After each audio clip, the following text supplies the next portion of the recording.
We are so glad to have you all. We will be starting in just a couple more minutes, making sure everybody who has signed up to join us today is here.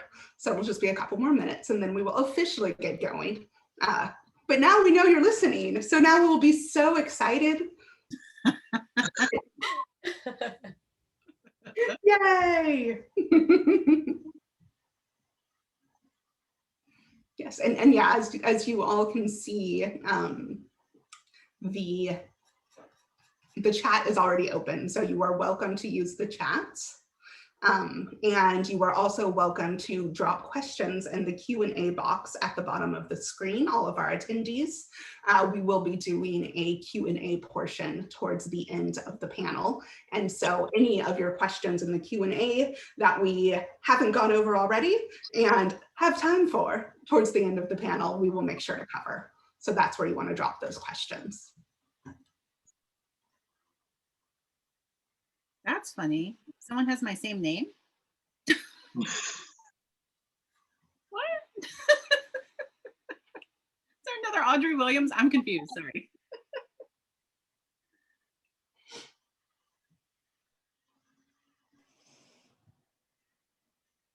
I interestingly see two Audrey Williams over there.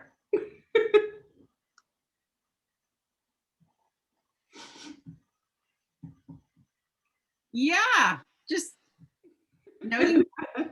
We're figuring out these little quirks before we begin as well.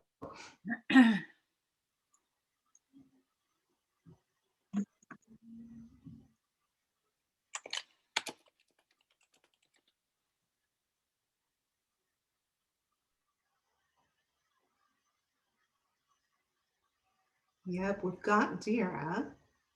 Good.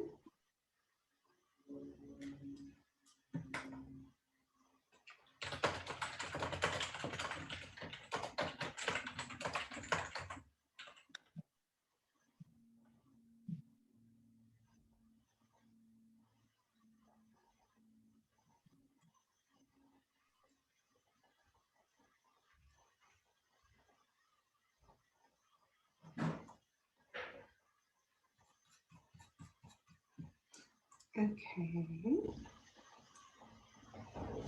Actually, if any of you're on the attendees, we are using our attendee list to make sure that you are attending correctly. So if you could update your names, you should have the option to rename yourself in the attendee list. And we're just going to make sure real quick that you are all on our list. So if your name is not your actual registered name, please do change that or we will be removing you. So give you a minute to do that. And then we'll get started.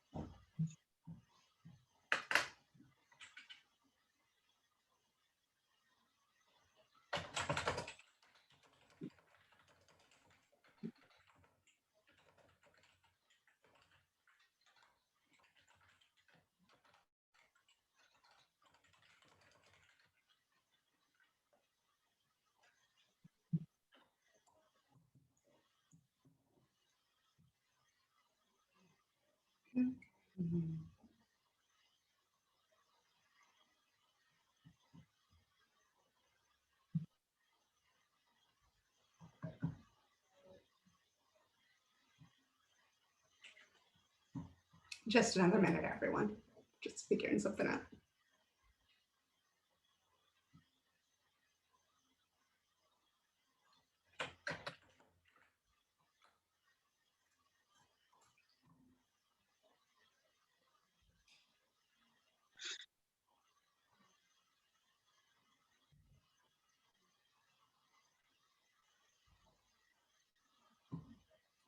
I'm so excited to see everyone on this list. Great.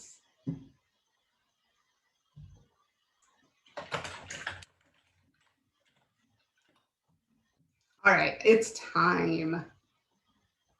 So I will go ahead and get us started, everyone. Thank you for coming to what publishing professionals wish first-time authors knew. I have been wanting to have this panel for this group for a while because I feel like there is so much information that people just don't know about the publishing industry until you're in it. And when you're in it, you're suddenly like, what? I wasn't supposed to do that. What? This is what I was supposed to do. And it's a whole entire world to learn. So I love that we also have panelists today who are going to help you demystify a little bit of that world. What we are, the Speculative Literature Foundation, San Francisco Bay Area, is a local chapter of the National Speculative Literature Foundation organization. We provide once a month kind of more informative sessions for writers, more professional development sessions for writers.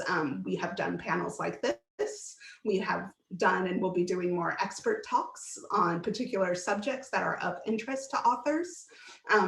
And we have been doing writing sprints with you, with your co-organizers. Can't say that word. Co-organizers are myself, are Jasmine Wade and Audrey Williams. We are very glad that you all are coming, and we are also going to be having, we still haven't figured it out, but we're going to be hosting a community calendar where all of the local San Francisco Bay Area communities, speculative fiction communities, can post their events so that anybody looking for what is the speculative fiction world doing in this area can just go to one calendar and be able to see all of the great things that everyone is hosting. So we hope you will all take part in that when it happens. And I am going to hand it over to Jasmine now, who is going to share with you our safe space statement before we begin.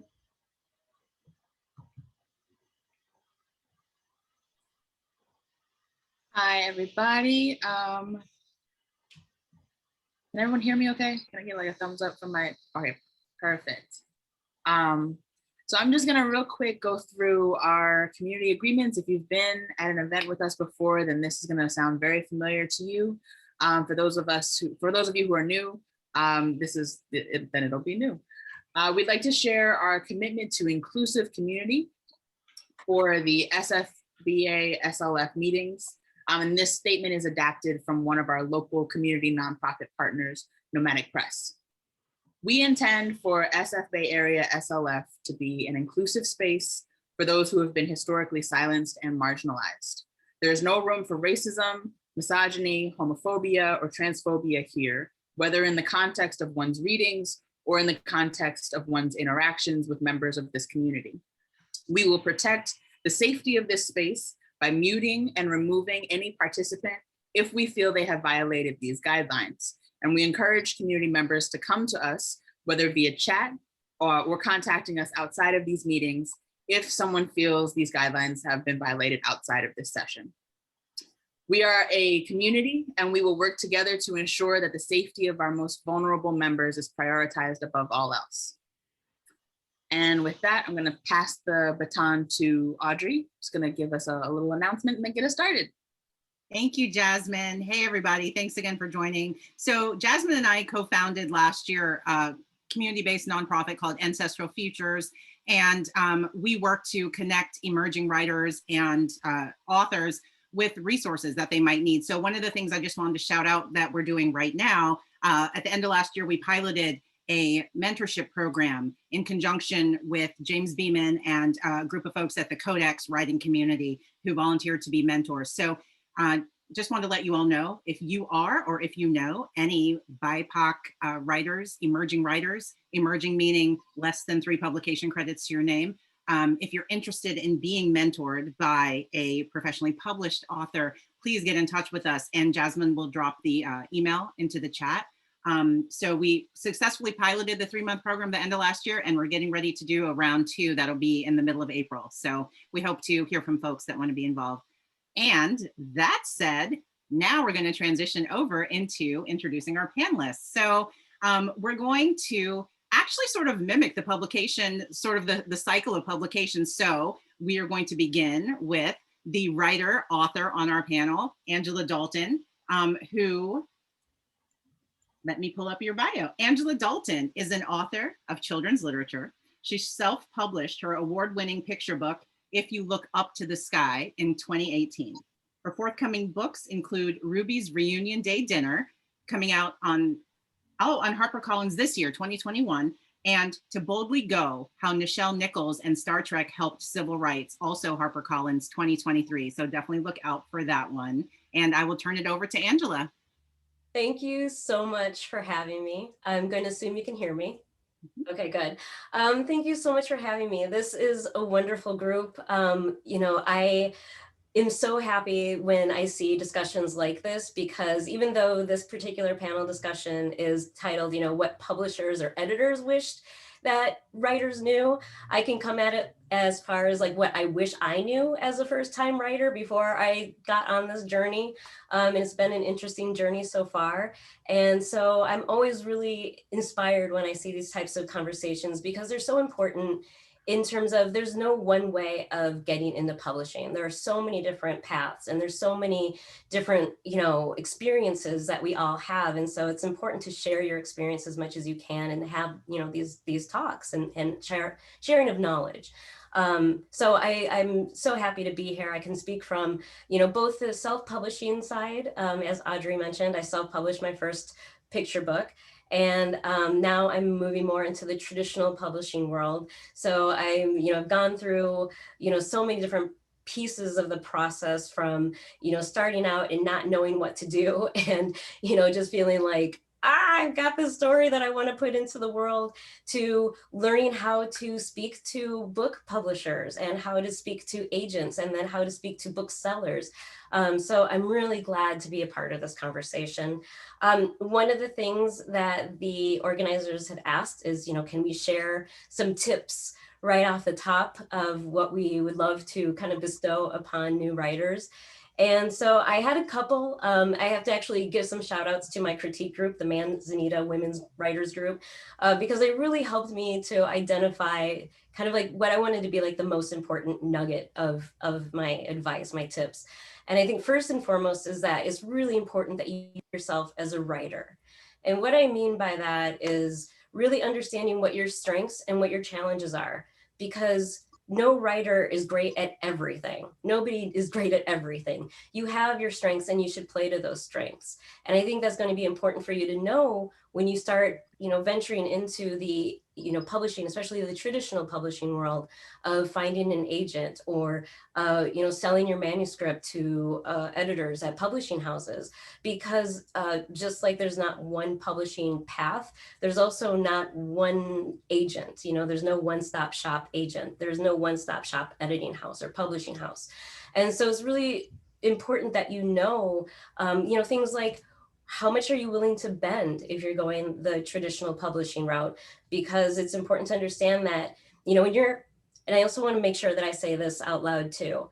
If you're writing, you're a writer.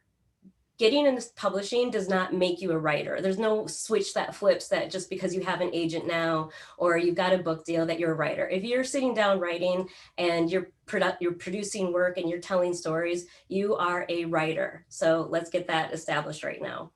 So if you want to go into publishing, again, there's self-publishing and there's traditional publishing, but you have to, especially with traditional publishing, you have to know how much are you willing to do revisions, because you're now entering a contractual, collaborative relationship. And so it suddenly becomes your agent who says, this book is ready to submit. And then it becomes a publisher or an editor at a publishing house who says, okay, I feel good about this. This is ready now to put into, out to release into the world. And so you have to know yourself in terms of how much are you willing to change, because you will be asked to change some things. And if you have done your research and you know the agent that you're working with, you know the editor that you're working with, you know the publisher that you're working with, you should have an unwavering trust with those people, that when they come back to you and ask you to do things, you feel safe enough to say, I don't feel comfortable changing this, or I would like to do it this way, or I'm thinking about it this way. It's really important that you feel strong enough and confident enough in your strength as a writer, your talent as a writer, to have those conversations. So that's probably first thing. The second thing I think is important is that you're entering a business. And I don't know if people talk about this enough. And, I think we all romanticize this idea of like, you be a writer and then you'll submit your story to a publisher and you'll go to auction and 8 different publishing houses will throw money at you and then you'll get a 5-book deal. And yes, while we all want that to happen, there's pros and cons to those things. And so it's really important that you understand the business side of those types of things, the contracts that you're signing, the commitments that you're making as a writer, not just with your manuscript at hand, but the future of your manuscript. It's understanding that you're a small business, that you are looking at the projection of your career. And are you doing a sprint or are you doing a marathon? So I think those are really important things that you need to understand, because I think there's also a misconception of the difference between self-publishing and traditional publishing is that somehow traditional publishing is easier, meaning they're going to do all your distribution, they're going to do all your promotion, they're going to do all these things for you. And that's not necessarily true. That's not necessarily true. A lot of those responsibilities still tend to fall on the writer, on the author. And so it's important that you understand your business acumen. And if you don't have it, figuring out how to develop it and what areas are important to you to develop. And then finally, I think, again, across the board, self-publishing, traditional publishing, doesn't matter. Research is your best friend. You need to research everything and everyone. Even when you have an agent, I think it's important that you as a writer understand when your agent says, I'm putting your book out to submission to these editors and these publishing houses, that you know who they are. Because again, one size does not fit all, and you might get into a situation where you don't agree with the editor. You might not agree with some of the revisions that are asked of you. And I think it's unfortunately something that happens because we get so excited about hitting these milestones that we really don't look at the projection of things that could happen. And I think in doing the research, you get a stronger foundation, a better picture of who you want to be in a publishing situation and as a writer. So I'm just going to stop there because I know we're probably going to dive into, I could go on, I've got a list, but I'm sure we're going to touch on a lot of them, and there's other great panelists to be introduced. But so again, I'm very excited to be here, and thank you again for having me. Thank you so much, Angela. That is already a world of wisdom that you shared, and I can't wait to hear what everybody else has to say. I am going to introduce Arlie next. In addition to also being an amazing writer, Arlie does tons of stuff in the short fiction and magazine realm of speculative fiction. Arlie is co-editor-in-chief of Fantasy Magazine, senior editor at Locus Magazine, and associate editor at both Lightspeed and Nightmare. He reviews books for Locus, Lightspeed, and Cascadia Subduction Zone, and is an interviewer for Clarkesworld Magazine. Arlie grew up in England, Hawaii, and Colorado and studied Asian religions at Pitzer College. And he lives in Oakland, like I used to before a month ago. In non-pandemic times, Arlie writes in local coffee shops and has the workshop perspective as a 2014 Odyssey Writing Workshop graduate.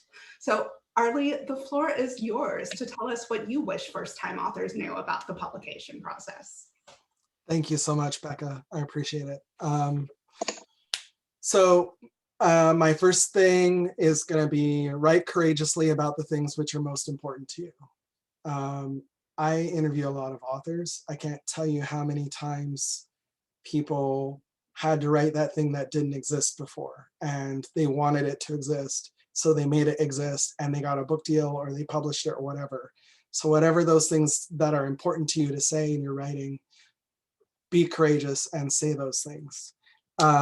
Second thing, get feedback, but get quality feedback. You are probably not the best judge of your writing. Even if you are, there are probably things that you aren't going to see, aren't going to realize.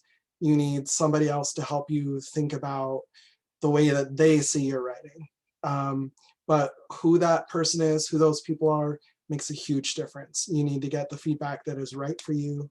And you also need to be honest with yourself about why you don't want to listen to some things. Sometimes it's the things that you need to hear the most that you don't want to listen to. Expect rejection and lean into persistence and endurance. Don't take rejection personally. This is especially important in short fiction, which is my realm, but it's also important with novels, with Seeking Agents. So many people, like, look at N.K. Jamison's career, how much rejection and frankly BS that she had to deal with, but she stuck with it, she persisted, she pushed through, and now she is a light for everybody, and she's carved a way for other people to follow. And that wouldn't have happened if she, even though some of her rejections were personal, it wouldn't have happened if she didn't persist. Persistence is one of the most important things in this business. The other thing is to think about, to not get caught up in what rejection does and doesn't mean for the quality of the work. The fact about publishing is that you can write a really great story or a really great book and still not sell it. So you can't get a rejection and assume that it means that your work is bad. You also can't just assume that your work is good. You have to figure that out separately from the rejections, and you can't place too much value on what the rejection means. Know that everybody's stories or advice may or may not apply to you. The thing that makes me most wary in publishing is when people have their ultimate truths of publishing. This is what you have to do. This is how you have to make it. The thing is that once you talk to more people, you start realizing that everybody's story is different. Everybody's path is different. Everybody's perceptions are different. I once went to an event where two agents and I were talking about awards. One agent said one thing, and as soon as the agent walked away, the other agent says, that is absolutely not true. That person is wrong. And these are agents. The one thing you learn is that everybody has their opinion, and you have to figure out what is right for you. Try different things, find what works for you, be adaptable in case of change. It's really great to try something new, to try different things. Sometimes you don't know what works for you until you try it. So, I just want to encourage you to experiment, to discover, to ask questions, to be inquisitive, but also to figure out what those things are that really work for you and stick with them once you find it. But also remember that things can change. The pandemic is a great example of this. I love working in coffee shops with people. I can't do that. So I had to adapt. So you got to find out what works for you. And when something messes that up, you have to be able to find the next thing that works for you and do that thing. Last thing for me, writing as a career is an ongoing process. It's constantly changing, evolving. Even the industry is constantly changing and evolving. Kind of like what Angela said about how we get fixated on landmarks. And that's something that really happens when you're not in the industry yet, is you think, I just need to get that agent. I just need to get that book deal. But the more people you talk to who've been in this business for a while, the more you realize there is no point at which you've made it. You've done it. You've done the thing, now you can chill. You're always going to be looking for that next thing. You're always going to be working on what you can do next. You're never going to be like, well, I got the book deal, we're done. No, now you have the book deal, now you got to write the next book. Now you got to do this, now you got to do that. It's really a long-term thing. It's a lifelong thing. And so you have to be ready for that. Don't get fixated on the landmarks, get fixated on the work that you can do and how you can move your career forward. That's my time. Thank you, Arlie, the amazing Arlie. Next up, Jacob Weissman. Jacob is the World Fantasy Award-winning editor and publisher at Tachyon Publications, which he founded in 1995. He is the editor of Invaders, 22 Tales from the Outer Limits of Literature, The New Voices of Fantasy with Peter S. Beagle, The New Voices of Science Fiction with Hanu Rajaniemi. I hope I'm saying that right. You got it. Cool. Thank you. And the Sword and Sorcery Anthology with David G. Hartwell, among others. His writing has appeared in The Nation, Realms of Fantasy, the Louisville Courier Journal, the Seattle Weekly, and the Cooper Point Journal. Welcome, Jacob. Take us away. Thank you, Audrey. Yeah, as Audrey said, I'm the publisher at Tachyon, and I've been doing this for 25 years. We're just starting, I guess, our 26th year. So I've been doing this a long time. That said, we are only really starting to publish new authors now. It's not something we've done before very much. You know, years and years and years ago, we published Eileen Gunn's first book, which was a short story collection, but she had, you know, been around for a while. She had won a Hugo for one of her short stories. Not exactly a new writer on the scene. We recently done a first novel by Kimberly Unger, the first book by R.B. Lemberg, which was nominated for a Nebula Award last week. And coming out in April and May, we have two first novels, Ellie Bang's Unity and David Ebenbach's How to Mars, which is his first science fiction novel. He has written other novels and published several collections of short stories. So, you know, I will say as a publisher, I am always concerned that I don't know what my writers don't know, which is a very important thing. This goes equally for new writers as established writers. We deal with a lot of established writers who think that the industry might be leaving them behind, that they don't know how to navigate, you know, YouTube and Instagram and all these things. And we help them with that if that's something that they might feel comfortable with, and we tell them not to do those things if they're not comfortable doing them. For new writers, the questions are very different. What the other panelists have said, I think, is very important, which is, you know, ask questions, do your research, know as much about the people that you're working with and the process, you know, as you can find out, but also keep an open mind that that there are that there are not necessarily answers. There are best guesses, and then we, you know, together as, you know, a publisher and a writer, we try to navigate the process and figure out how it's going to work for you.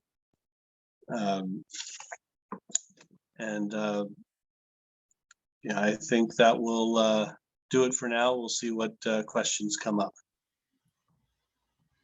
Thank you, Jacob. Communication is key. That's what I really appreciate about what you just said, and recognizing that we are all humans in this. It's not that publishers and agents and booksellers are an entirely different species from the writer. We are all humans. So we are going to move to our fourth panelist, which is Anne Seaton. And let me introduce Anne to you. Where did that go? There it is. So before her current position as operations director for the California Independent Booksellers Alliance, Anne Seaton worked as a bookstore manager and buyer in the San Jose, California area for more than 30 years. Her contact with people in all aspects of the book industry continues to give her perspective and insight into this unique ecosystem. Anne, the floor is yours. Listening to everybody talk about where they are in the book process, it just reminds me about why I stayed as a bookseller. It's something I kind of fell into, and all of a sudden you're surrounded by these books in such a way, and you're handling them every day, and you're talking to other people that want to talk books with you, and these authors come in, and it's all amazing. The thoughts and the ideas and the perspective it gives you are just there's nothing like it. And writers in particular, I mean, to me, it's such a foreign thing to me because I'm not that. And it seems like such a mountain to climb. And I know when they, as a bookseller, when they come into my store with this book that they just published and they're so proud, it's like having a baby, you know, and I got to applaud and recognize it at that. And I think most of the people that go into the book business at all, they're open bookstores, really what they really want to do is just hang out and talk to people about books all day. But then they have to figure out how to keep the lights on too. And so that gets down to the business aspect. And they're, you know, you go into a bookstore and it's such a calm atmosphere. But, you know, what I learned early on is that if you're caught up, your payroll budget is probably too high. So you're always running. There's always a chase. There's always something else to be done. And it's also part of the fun of it, but it's also a struggle for attention and in time. And I'm speaking about independent bookstores because that's my background. And when I say independent bookstores they all do their thing the same way. But I think I can say that everyone wants to have a relationship with their local authors. It's a great partnership. If the pieces line up right, independent booksellers, one of the things we do is curate what we want to, what we feel like our market can hold up and that we can promote to our customers. We feel it is a fit. And that goes for traditional marketing as well as self-publishing. You know, when we sit down looking at, you know, the 3,000 titles or something that Simon & Schuster is offering us up, we're picking a small part of those to put on our shelves. And same thing with self-published authors. And we're going to look at self-published books a little differently because they don't always come to us well edited or put together. And so that's a consideration as well, because we want to make sure that we're offering our customers the quality they expect from us as well. So we are going to take a look at that. When it comes to the other things that we're going to do when we start working with any author, so we're going to look at their website. You know, if it says, if all their books link to Amazon, it's like, I don't think we can.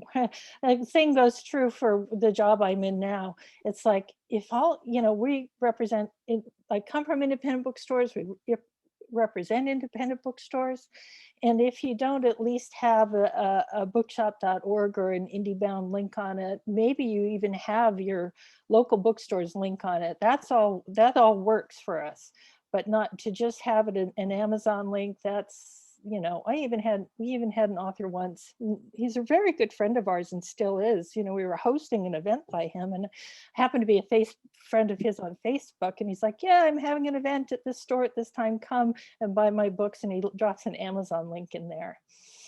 That really hurt. And there was some education that went on. We're still friends, but that's part of the education. You know, in order for us to keep our lights on to do that, we need to be able to sell books. So the other thing we're going to ask is, you know, are you going to, you know, be sending people our way? You know, it's great and we'll put it on our shelves, but how else are you going to send people our way? Especially if we start talking about an event. Because if you have an event at an independent bookstore and we go through all the work of, and it is a lot of work of, you know, making sure we have the space and the time and we get it on our website and we get it in all our promotional materials, we still need you. And this goes from self-published to traditional authors, to traditionally published authors to also help us get the word out. It goes particularly true for first-time authors. In one way or another, because it's not just enough for us to get that information out. We need all the help we can get to get that publicized well, so we can make it work for both of us. And ultimately, we want it to work for both of us. We want this to be a really good partnership, and so that's what we strive for. And that's all I can think of right now. That's a lot. Thank you. Mhm. Thank you to all of our panelists. So I think we're going to switch over now to asking some questions. So I will just jump in. So the first question that we have, open to any panelist who has a great anecdote or story to share. What's the funniest notion you ever had to dispel for a first-time author? For me, I mean, I don't have a single particular anecdote, but for me, it's just the idea that good writing equates to a magical career. People, new writers so often think, I'm going to write this awesome story or book, and boom, that's it. And that's so not how it happens. And even if on the off chance, like statistically, most authors don't sell their first book. So, even on the off chance that you do sell a first book, that even if you get an agent, even if you have a great agent, even if you get a great book deal, that still doesn't mean you're going to get a magical career. So many people, have so many challenges from it that come up. You fire your agent, your publisher drops you, your book just doesn't sell. So that I think is one of the funniest notions I often have to dispel, is that writing, that good writing equates to a magical career. I would say that sure, you've booked, you have an event happening at a bookstore. Maybe it's a really well-known bookstore, and you're immediately going to have 50 or 100 people show up. That doesn't usually happen. Rarely happens. Even really really well-known authors, it's sometimes hard to draw a crowd. So be prepared there. But that doesn't mean that you shouldn't do it and go out and spend that time. Ann Patchett said this once when she was talking about her first book, and her publisher sent her out on tour and said, you're not going to get much of a crowd, if anybody. This is your time to get to know the booksellers. And so, spend time with your booksellers and get to know them as much as you can, because know that they're crazy busy people, but usually there's an event person that's kind of in charge of you during these things. So you'll have time.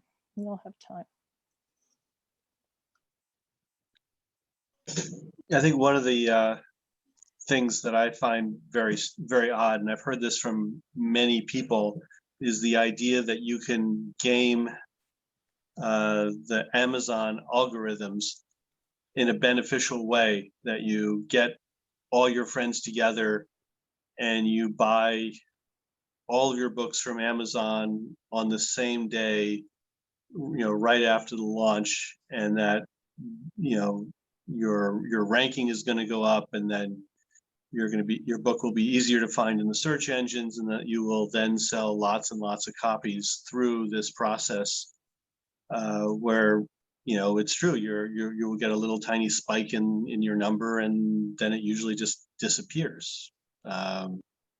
You've sold 30 copies to your friends in one day, and that seems to be the only benefit. I think one thing that I would share to add to something that Anne had said earlier in terms of self-publishing, I don't think this is funny, but I just wanted to kind of make sure I addressed it. And that's that I think a lot of writers think that if the traditional publishing route doesn't work for me, I'm going to go do self-publishing because I can do whatever I want. And Anne hinted to this a little bit in terms of, if you are just going to publish it and send it to friends and family, sure. But if you are really trying to look at it as a business, you still need to know craft. You really need to know writing craft.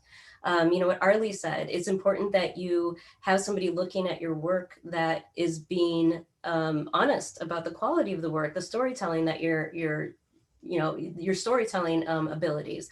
And you still have to create really strong work, even in a self-publishing route. That doesn't go away just because there's not an editor per se or a publisher per se. You still have to take it quite seriously. Can I add to that? Of all, and I've heard a lot of authors speak about their books and their work, and I've heard so many of them say things like, even if I never got published, I would still write. I would still be a writer because that's just what's in me. And I really get that. I do art in other ways, and you just do it. You just do it. And sometimes what you do is a great family story that's perfect to self-publish and for gifts or, sales among your family and friends or something.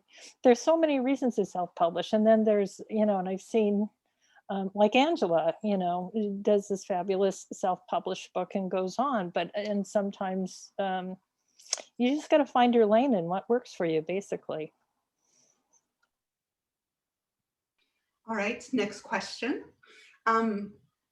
What's your relationship with agents in your public professional publication capacities? What interactions do you have with agents in your stage of the process? Who wants to go first?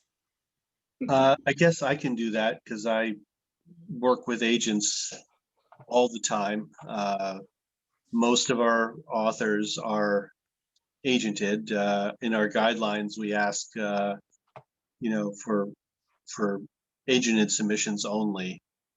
We break that sometimes, but usually only if I personally know the author. Will, or if an author is, has been somewhat successful, they should query us. But I work with agents all the time, and it's really, as Arlie said, one agent will say one thing and another agent will say another thing. And I negotiate contracts with agents. An ideal agent is a partner with the writer in developing their career. And so sometimes agents are very hands-on with their writers and with the projects, and sometimes they sell the book and you never see them or hear from them until there's another project. So it can be really different. I've had agents put things in our contracts that we've left in our contracts that other agents have asked to be removed from our contracts.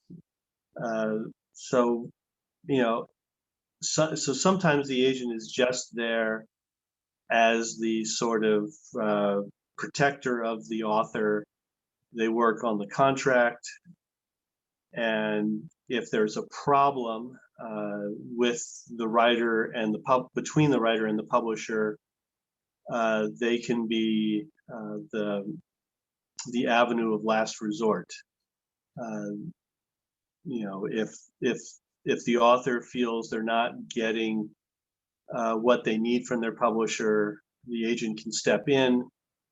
And if the publisher feels that the author is not taking something seriously enough or is doing something wrong and isn't listening, the publisher can go to the agent. Ideally, the agent is also just a part of the publishing process, and is, working towards towards short-term goals and long-term goals simultaneously for their author, and has situated their author's project in a way that's going to be beneficial, not just to sell the book, but to build the author's career. And that's my answer. I was forgetting I was muted there. Arlie, do you have any interaction with agents in the short story markets? Well, so Fantasy Magazine, anyone can submit, right? But we actually do get some agented submissions, especially from bigger name authors. I don't know why.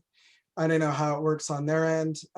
We also get submissions from big name authors that are just from those authors, and we get submissions from authors who've never been published before. I don't know if the agents are sending them in and they get a cut if they make a sale, or if they just do it as a favor as part of their relationship. So in my role as co-editor-in-chief at Fantasy Magazine, we do get some agented submissions. In my role at Locus, it's really interesting because at Locus, I meet a lot of people and my role is very fluid. And as you know, as a lot of people here knows, one thing that's weird about publishing is that you don't go into your job and then, you know, have this really strictly professional relationship and it's very cut and dried. That's not how it works. Like at Locus and as other sort of intersectional, whatever professional identities, I go to a lot of conventions, I meet a lot of people. So I'm friends with agents, I'm acquaintances with agents. There are agents that I see from across the room. And so it gets weird because sometimes an agent will, you know, try to get me to get their book reviewed at Locus, or try to get me to review their book at Lightspeed because I do book reviews there. Or, you know, I have introduced authors to people who become their agents. I've counseled authors to fire their agents. So the thing about this business, you know, is that there's the strictly like, here's my editor hat and this is my relationship with agents. But in reality, it's so much more fluid and complicated than that. And, you know, I was thinking about doing an anthology, and I have a friend who's an agent, and I have friends who are publishers and all this stuff, and it becomes very casual, and you don't really always know where the lines are, because it's like the lines kind of don't exist. So yeah, that's my weird answer to that one. It's a great answer. Anne, do you have any interaction with agents as a bookseller? Not as much, little here and there, not as much, really. Okay. Anything to add, Angela? I think just in terms of, you know, again, I think it goes back to just really knowing who your agent is before you sign on with them. I think kind of a little bit to expand a little bit more of like what Arlie was talking about. I think it's really important that you know your agent. And I've had conversations with author friends who, some of them have told me that they are scared of their agent, and you should never be scared of your agent. If you're scared of your agent, something's really, really wrong. They're there to guide you. They're there to help you. They're there to champion you. So I would just say that if that is your feeling going into a working relationship with someone, you should run the other way. Yeah, can I just support that like wholeheartedly and with a lot of fire and energy, because like I have literally counseled people to fire their agents. The bottom line is the agent's job is to sell your work. And if you get the feeling, even if so much you feel like they don't believe in your work, if they're not excited about your work, and definitely if they're not selling your work, you have a problem. And, you know, as new writers, we think I need to get an agent. That's what I need to do.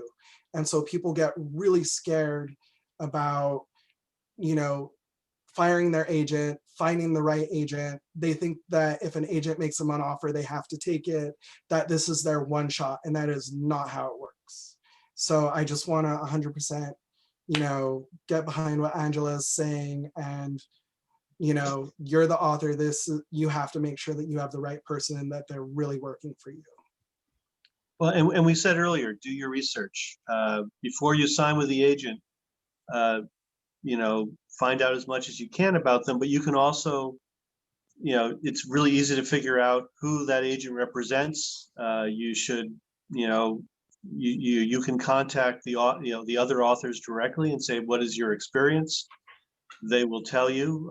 You need to make sure that you know, you pick some of the authors who are not wildly successful, and see what they say about the agent. Yeah, there's a website, a resource called Writer Beware that I recommend everyone get familiar with, because it talks about predatory agents, predatory publishers, and Writer Beware is a great resource for new writers. If somebody's on there, you need to really, yeah. Next. Okay, so we had a prepared list of questions, and I feel like we might need to do just like a round 2 of this panel, because we don't have enough time. So what we're going to do now is we're going to switch over to the Q&A, where people have been dropping in their questions, and I am just going to start with the first question that we have here. So Kurt asks, when a first-time novelist finishes a work that is technically speculative fiction, is there a particular route they should follow when looking for representation?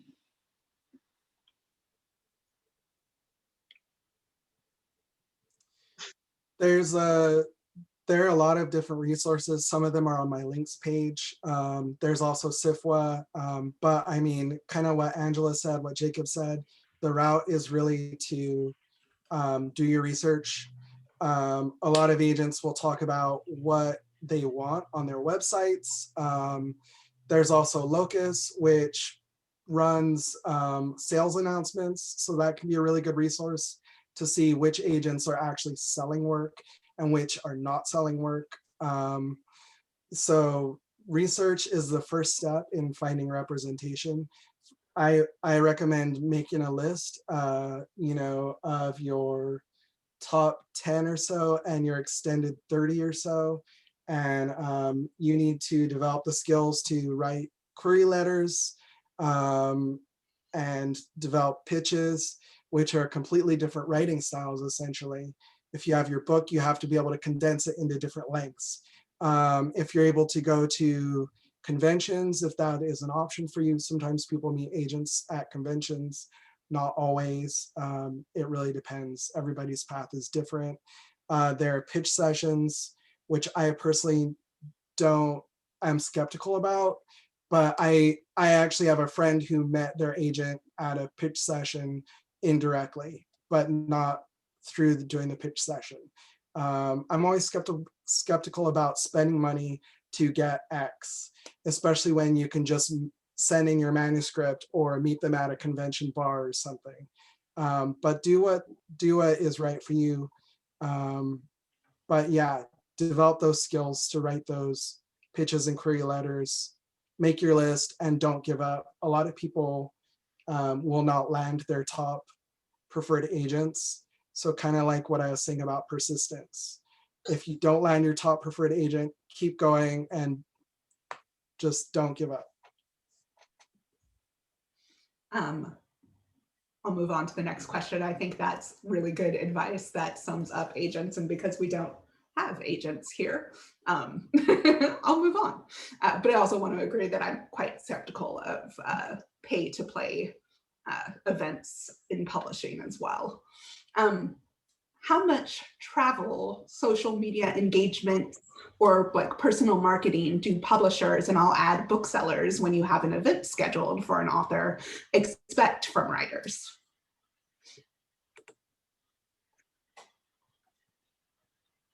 The more the better when it comes to to getting a crowd in seats in the store.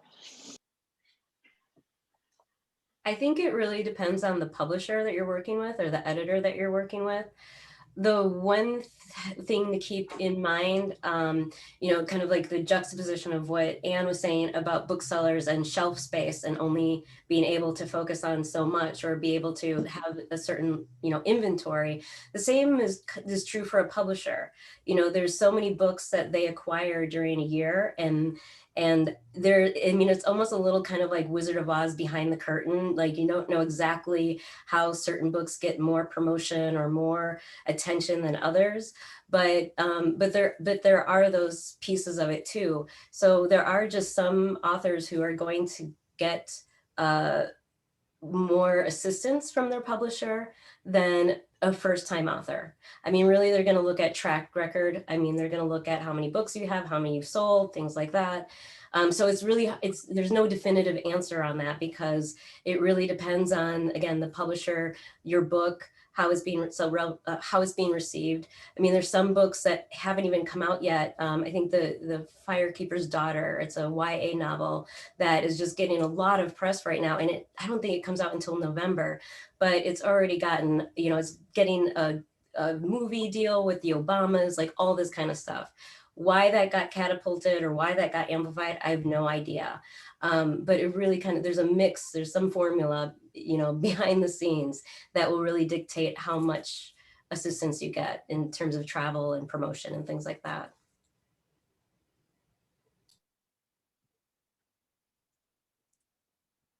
Yeah, and we will work with authors.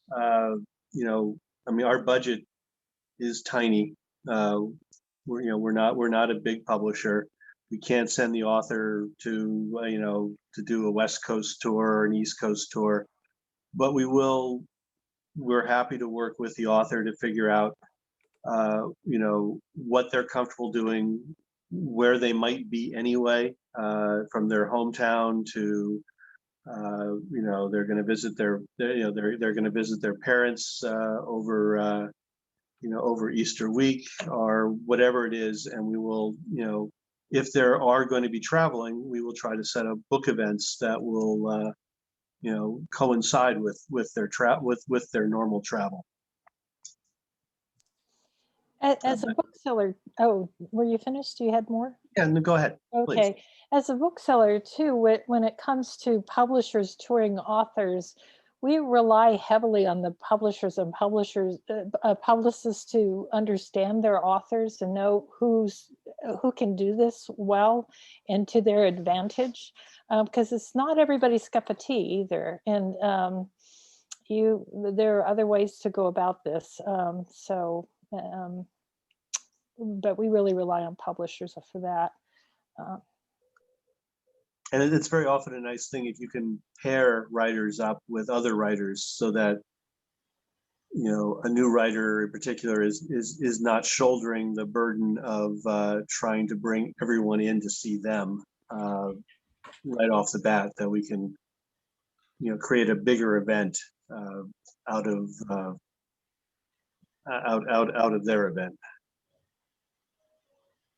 That's a really good point. One of the trends in the last couple of years have been in conversation, so it's not just one author. So the ability to build a crowd is great, and that you're not up there by yourself.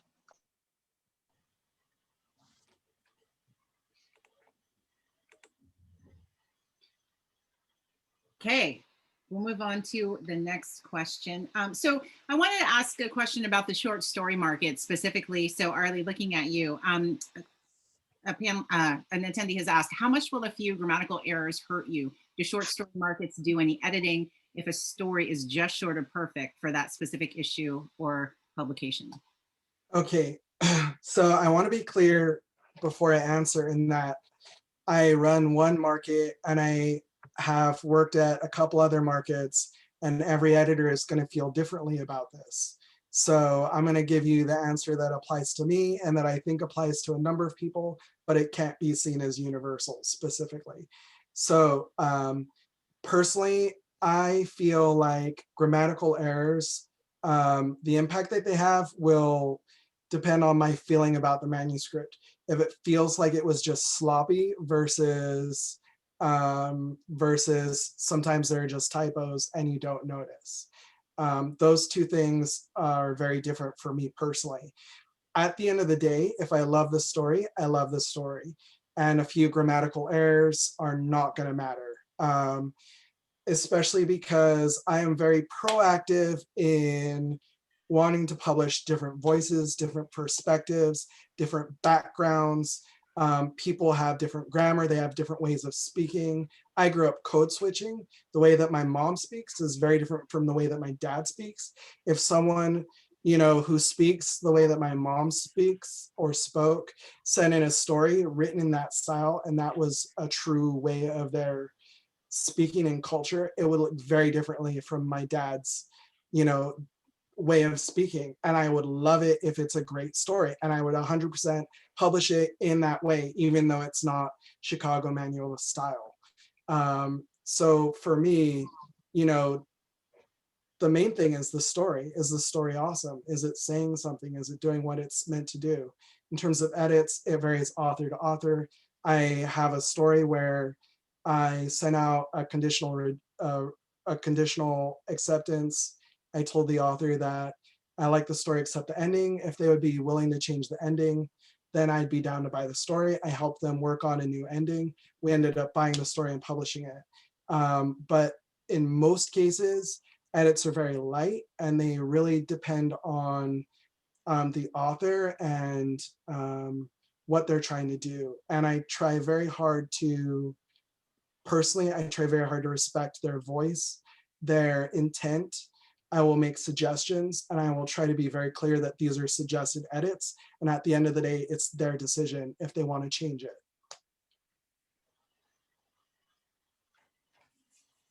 Thank you. I'm not sure if anyone else has any expertise to add. Anyone else want to? All right, I will move on to the next question then. So this one, I think, Angela, you might be great to help with. Do you have any thoughts about the 50 books to 50K strategy in indie publishing? I don't know if you're personally familiar with it, but if any of you are familiar with 50 books to 50K, which is a very popular strategy in getting your books self-published and having success with them. If you have any thoughts about the particular strategy, or you just want to talk about how you found success, that would be great. Thank you for that out. I appreciate it. I researched it when I had my self-published book, picture book. I did research it. I think, you know, it really kind of goes back to what Jacob was saying earlier, that it works for some people. It's not going to work for everybody. And I think a lot of factors that you have to look at if that's something that you want to pursue is, to me, it just felt like you have to put in an exorbitant amount of time to make something work like that. Like it almost becomes like a second job, meaning that you're constantly analyzing data, you're constantly looking at, you know, different possible areas of where to find new audience, things like, I mean, it's not like something where you can just go in, you know, pull some levers and then you're going to be successful. I think it's almost, to me, again, with very limited understanding, because I just looked at it and I was like, this isn't for me. But I think it's just something that you have to decide whether that's the kind of time and energy, that outlet that you want to put into it, and that the return on the investment is going to be worth it. But I think that's important to say about self-publishing as a whole, is that I found out very quickly that self-publishing was like a second job. Because you are doing everything. You are, you know, your own publisher, your own editor. You are your own. You're trying to find distribution channels. So you're, you know, hopefully finding kind souls like Ann Seaton who will talk to you about your book. You're finding, you know, people who are going to give you really strong and honest feedback about your story before you start investing all this time, energy, and money in self-publishing, because you do have to put in some money into it. It's not just a free thing. So, you know, there's a lot of hoops to jump through. And I think when I had my first manuscript and I was trying to figure out what it was that I wanted to do with it, I interviewed 10 authors. 5 had done self-publishing, 5 had done traditional publishing. And across the board, the traditional published authors had said, I wish I had done self-publishing for my first book because it was so personal to me, because there was a lot of myself in it, that when I went through the traditional publishing route, there was a lot that was lost because of, you know, just because of the nature, again, of that relationship and how you work with an editor. So I think it's just really, so again, going back to that 50 books for 50,000, I think anything that presents itself as kind of like this one-stop shop of selling your book, you really need to research and really dive into it to really know what you're getting yourself into. Because I think it takes a lot of time and energy. I think that's a great answer. Yeah, on the bookstores side too. I mean, a lot of stores will work on a consignment basis with self-published authors if they are indeed, you know, printing and stocking their own. There are great print-on-demand models, depending on what your format is, that makes your book readily available from Ingram, which is the primary distributor for most bookstores. And the discount levels and everything are all need to be looked at if you want your local bookstores or bookstores across the nation to carry it. So do look into that, do some research on that as well.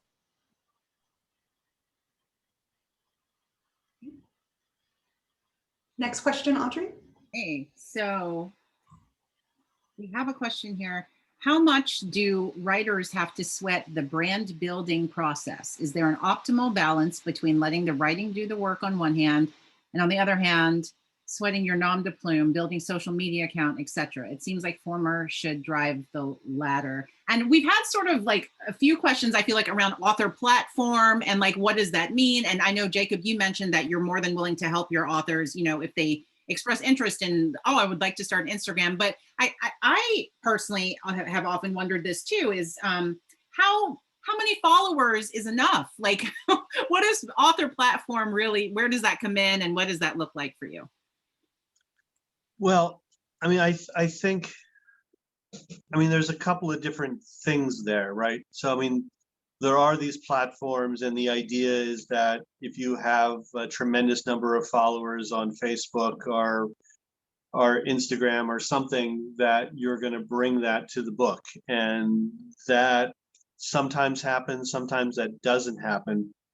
On the other hand, you know, the author is their brand, right? The author is going to, you know, the author is publishing, maybe like, you know, maybe you're talking about publishing one book, but maybe you already published another book, and you're going to publish other books. And so you want to, you know, you want to build a career, and that means having some sort of brand, you know, whether it's a social media brand or some other brand. You know, there's this sort of myth that as the major publishers have declined, that authors are solely responsible for publicizing their work. And I think the reality is authors have always had to publicize their work. If you go back and you look at successful authors, you know, who were on, you know, Johnny Carson in the 70s, you're going to see that those authors were very proactive in publicizing their own works, and that their publishers ultimately, you know, worked with them and, you know, pushed that further.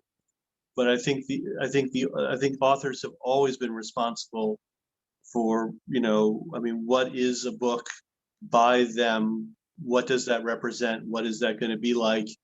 You want your readers to feel like excited that there's a new book by you coming out, and there are all these different ways that you facilitate it. There was a period, you know, 10 years ago, where everyone was looking for, you know, these self-published success stories where people published a tremendous number of copies, and traditional publishing was trying to figure out, well, you know, if they can sell that, then we can sell some of their books too. And there was a couple of really big initial successful authors. Hugh Howey was one of them, and publishers were looking for the next Hugh Howey, and what publishers found was the success didn't translate most of the time. That you could that someone could self-publish, you know, and sell 100,000 books, and, you know, the commercial release would be a flop. So, you know, I think a lot of publishers are still looking for people with large platforms, but it is only one of many considerations. Thank you. Anyone else? Anne or anyone have thoughts? I'll throw my own thoughts in there before I ask the next question too, which is, that's something that I had to learn as a first-time novelist. My first book came out in 2017, and I fully threw myself behind all of the promotion and setting up a book tour and setting up panels and events and all of that. And that all was really great to be able to do that, but I was not writing at the same time. I was fully focusing on all of the marketing, and I quickly learned that, like, as much promotion as you can do, you can't capitalize on it if you aren't also working on the next thing at the same time. So I think for that question, for me, I would say I personally learned that I needed to prioritize the writer role more than I was. And you do shift into different jobs as you have a book coming out and needing promotion. You might do more of one or the other, but being a writer and doing the work of writing is essential for writers. Yeah. If I can spring off that a little bit, it's great for bookstores when an author comes with not just I want to do an event, but this is what my event will be, and these other people are going to be with me, and this is what we're going to talk about, and you know, that kind of thing. So if you we're on the bookseller end, it's wonderful to have events presented like that. So I think we're going to do just one more question from the audiences and then do one ending question for everyone before we let you go. So this is particularly for Jacob, but the rest of you might have thoughts as well. Why did Tachyon only work with established writers? And I would add to that, why did you decide to open up to first-time novelists? Yeah, I never meant to close Tachyon off from from writers who were starting out. It was more of just logistics. When I started Tachyon all by myself. There was one of me, and so by necessity, submissions were invitation only. I went out and I pitched authors. It was a very unusual situation. Publishing doesn't really generally work that way. But so I would try to find short story collections, people who had done odd things that that their regular publishers didn't want to do. But I believed in the authors. And, so that was in 1995. Now I have a staff of 5 people who work with me, and so I have a first reader who reads most of the material that comes in. We're still only taking agented material, not necessarily because we think agented material will be better, but because it is a way of controlling how much material that we get, because still there's now 2 of us, and we're trying to read from a larger pool. If there are more people, yeah, we'd be open to getting even more stuff. So that's just been part of the process of building a company, and how it's gotten bigger has determined what I'm able to look at. I think that's a good point too, that goes back to what Arlie said in the beginning, that it's not about what's the right path to publication or the right way things should happen. It's about what's right for you. And that's the strategy that Tachyon has taken, but it's going to be very different for every publishing house that's out there. Audrey, did you want to ask the last question? Yes, we're at 5:15. Oh, wow. So our last question was, panelists, each one of you, please share parting thoughts for first-time authors. For me, parting thoughts, kind of thinking about what Becca was saying is, your writers focus mostly on the writing. Make your writing as great as it can be. Make sure that it's doing what you want it to do. And that's where the bulk of your effort should go. And a lot of the rest of this is like, okay, now I need to do this other thing too. But put your passion into your writing and make that happen.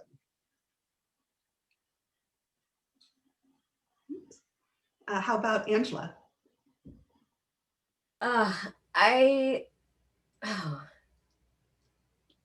Have fun with it as long as you can. Enjoy it. Sometimes I feel like the writing journey is almost like childhood and in teenagehood. Like, you want to grow up so fast, And then you become an adult and you're like, wow, I really wish I was a kid again. And I think the same is like true for writing. Again, like, you know, things change and it's great to grow. It's wonderful to grow as a writer, but there's so many different ways to grow as a writer, and getting published is just one of many ways of growing as a writer.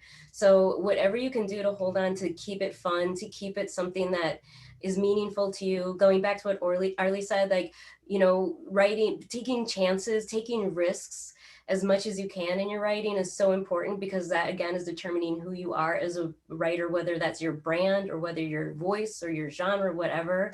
Just have as much fun with it, because I think you do get to a point where suddenly, again, it becomes a business and there's other people involved in your process. And it doesn't have to happen right this second. So again, it's, and as much as you enjoy it, and the more that you understand yourself as a writer, I think also wards off things like imposter syndrome down the line, or comparing yourself to other writers down the line. Because I think if you're really happy with what you're doing and you're writing, you really don't care what other people are doing. You can champion and cheer on other people because you feel good about your particular writing style and what you're doing. Well, and we've said, talk to people, talk to other writers. Don't just talk to other writers. You know, find, you know, people who do this, who work in this industry professionally, and get their thoughts on how things work. Ask specific questions that you feel you don't know the answers to, and keep an open mind that those might not be the final answers. And just, you know, keep trying to get better as a writer, and persevere. Final word, Anne. Yeah, I agree with everybody here. And I think the only thing I could throw in is enjoy the journey. You're going to learn a lot. You're going to meet a lot of great people and interesting ideas, and you're going to grow as a person. Enjoy the journey. Fantastic. Thank you to everyone who's come today, and to all of our panelists. You have been awesome. We will be sharing news soon for our next expert talk, and thanks for coming. Bye. Thank you, everybody. Thank you all. Thank you. Thank Thank you. you. It was wonderful. Thank you. Yep, thank yous going in the chat. Thank you, everyone. All right. Becca and Jasmine, can you stay on a second? We